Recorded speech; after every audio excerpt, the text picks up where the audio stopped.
کہ ارشد شریف صاحب کی فیملی کے کیا جذبات ہیں، کیا تاثرات ہیں؟ جی سمیع صاحب۔ جی میں ابھی ان کی والدہ کے پاس ہی تھا۔ میں تو ان کی جو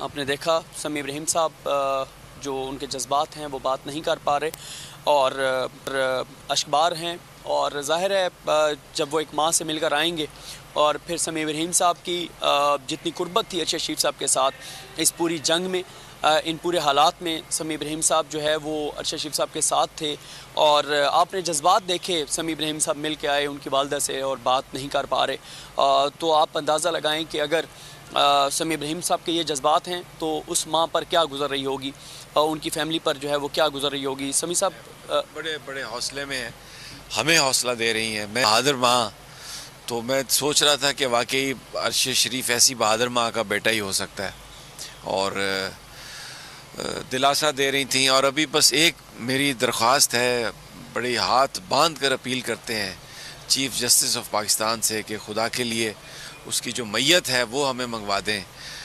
مجھے جس طریقے سے یہ جو کچھ چل رہا ہے، میں زیادہ تو نہیں بات کرنا چاہتا، but I am just fearing, اور میری بس اللہ سے بھی دعا ہے یہ، اور ان لوگوں سے جن کے سینے میں دل نہیں ہے، ان سے میں یہی کہتا ہوں کہ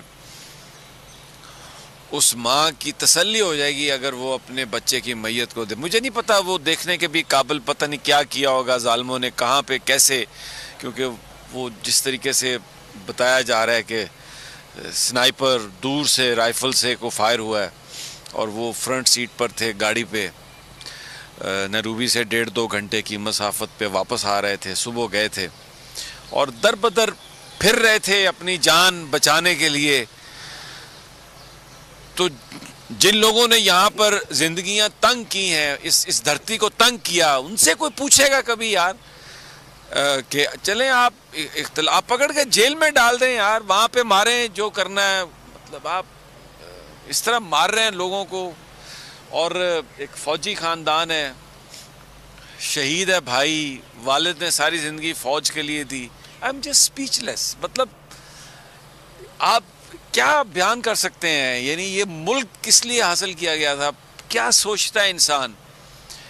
اور چھوٹے چھوٹے بچے ہیں، میں نے ابھی اشرف، بڑا لاڈلا بیٹا ہے اس کا، اٹھ کے آیا، اس کو پتہ ہی نہیں کہ اس کی دنیا لٹ چکی ہے، اس کا باپ اب نہیں ہے۔ اور بیٹی میں نے دیکھی، ہماری بھی وہ بیٹی ہے جو ارشد کی بیٹی ہے، بڑا بیٹا اس کا باہر ہے، اس نے اس کو دیکھا ہی نہیں ہے۔ مجھے سمجھ میں نہیں آ رہا کہ کیا معاشرہ ہم نے بنایا ہے۔ ہم کوئی ڈرنے والے نہیں ہیں، یہ جو آنسو ہیں یہ کوئی خوف کے نہیں ہے یار، یہ ایک دکھ ہے، ایک افسوس ہے۔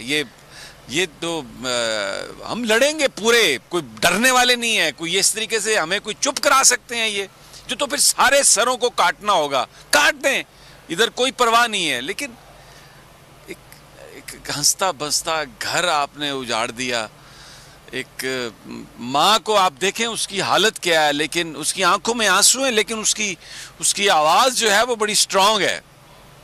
اور کیا کہوں میں؟ سمیع صاحب، ارشد شریف صاحب جو ہیں